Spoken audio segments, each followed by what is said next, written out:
প্রিয় দর্শক, আসসালামু আলাইকুম।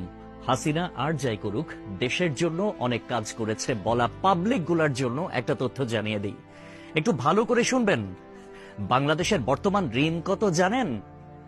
99.3 বিলিয়ন মার্কিন ডলার। আই রিপিট, 99.3 বিলিয়ন মার্কিন ডলার। আর গত বছরে পাচার হয়েছে কত জানেন? 94 বিলিয়ন মার্কিন ডলার। হিসাব করে দেখলাম, তিনি যেই টাকা পাচার করেছেন সেই টাকা দিয়ে মাত্র 697টা মেট্রো রেল, 397টা স্যাটেলাইট আর 36টা পদ্মা সেতু বানানো যেত।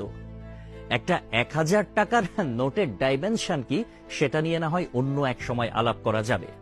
ধরুন 11 লক্ষ কোটি টাকা 1000 টাকার নোট দিয়ে একটার উপর একটা রাখলে এর উচ্চতা কত হবে জানেন? 2750